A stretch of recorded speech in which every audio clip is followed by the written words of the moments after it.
రాష్ట్ర ముఖ్యమంత్రి రేవంత్ రెడ్డి సారు మీద మల్లొకపారి మస్తు గరమైండు మాజీ మంత్రి Siddipet BRS MLA Harish Rao sir. ఉన్నట్టుండే sir ఎందుకట్లా కారాలు మిరియాలు నూరుకుంటా అరికాళ్ళ మీద మంటతోని గై గై అని రేవంత్ రెడ్డి సారు మీద ఎగరనింకే అసలు కారణం ఏందో అరుచుకొని వద్దాం పాండ్రి.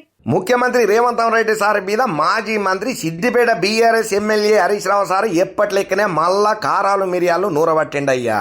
ఇప్పటికీ చాలా మంది రైతులకు రుణమాఫీ కాలేదని, రైతుల నుంచి తీవ్ర నిరసనలు వ్యక్తమవుతున్నాయని గాంధీ భవన్ దగ్గర ధర్నాకు దిగిన రైతు ముచ్చట్లల్లో హరీష్ రావు సార్ రియాక్ట్ అయిండు. అందరికీ రుణమాఫీ చేసినట్లు అందమైన కట్టుకథను ప్రచారం చేస్తున్న ముఖ్యమంత్రి రేవంత్ రెడ్డి గారు మిమ్మల్ని నిలదీసేందుకు తుంగతుర్తి నుంచి గాంధీ భవన్ దాకా వచ్చిన రైతు తోట యాదగిరి గారిని ఏం చేసిల్లో మీరు సమాధానం చెప్పాలి అని హరీష్ రావు సార్ క్వశ్చన్ వేసిండయ్యా. మీరిచ్చిన 6 గ్యారంటీలు ఎన్నికల గారడీనే. 420 హామీలు అమలు పెట్టిన మీరు బూటకపు వాగ్దానాలు చేసి పబ్లిక్ ను మాయ చేసి మసిబూసి మారడికాయ పూసి అధికారం అందిపుచ్చుకున్నారు. కానీ తెలంగాణ పబ్లిక్ అంత తెలివి తక్కువ కాదు, జప్పునే తెలుసుకున్నారు మీ ముచ్చటనంతా. చాలా షార్ట్ పీరియడ్లలో మీ సంగతి తెలిసిందయ్యా.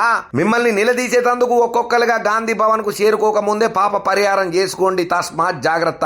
రైతులు, మహిళలకు, విద్యార్థులకు, వృద్ధులకు, ఉద్యోగులకు అన్ని వర్గాలకు ఇచ్చిన హామీలను పక్కాగా నిలబెట్టుకోండి. ఇచ్చిన మాట తప్పకుండా మీ సత్తా ఏందో తెలంగాణ పబ్లిక్ కు చూపెట్టుండ్రి తప్ప ఇంకా బురిడి కొట్టించే మాటలతోని కాలం వెళ్ళదీయొద్దని చెప్పి రేవంత్ రెడ్డి సార్ కు హరీష్ రావు సార్ గట్టి కౌంటర్లే ఇచ్చిండయ్యా. మళ్ళొక్కపారి రేవంత్ రెడ్డి యాద పెట్టుకో, ఇవాళ గాంధీ భవన్ దాకా వచ్చినోళ్ళు రేపో మాపో మీ జూబ్లీల్స్ ప్యాలెస్ దానికా కూడా వస్తారు. ప్యాలెస్ పాలన వదిలి ప్రజా పాలనను కొనసాగించు. 7 పదుల వయస్సుల రుణమాఫీ కోసం బ్యాంకుల చుట్టూ తిరిగిండు, అధికారులను ఏడుకున్నాడు. అయినా వెనుకలకు వెయ్యకుండా గాంధీ భవన్ దాకా వచ్చి పోరాటం చేస్తున్న రైతు యాదగిరి పట్టుదలకు అభినందనలు. ఇదే స్ఫూర్తితోని అన్ని వర్గాల పబ్లిక్ మోసపూరిత కాంగ్రెస్ ప్రభుత్వం మీద పోరాటం చేయాలని చెప్పి, హామీలు అమలు చేసేదాకా కొట్లాడాలని చెప్పి బీఆర్ఎస్ పక్షాన పిలుపునిస్తున్నామని చెప్పి హరీష్ రావు సారు గట్టిగానే కౌంటర్ ఇచ్చిండు రేవంత్ రెడ్డి సర్కార్ కు. ఇక మరి హరీష్ రావు సార్ అన్న మాటల మీద రేవంత్ రెడ్డి సర్కార్ కూడా రియాక్ట్ అవుతుంది కదా, వాళ్ళకంటూ ఒక కోణం ఉంటది కదా. మరి వాళ్ళు హరీష్ రావు సార్ అన్న మాటలకు ఎట్లా రియాక్ట్ అవుతారో, ఏం సమాధానం చెప్తారో ఎదురు చూడక తప్పదరా అంటున్నారు ఈ ముచ్చటేరికైనా చాలా మంది.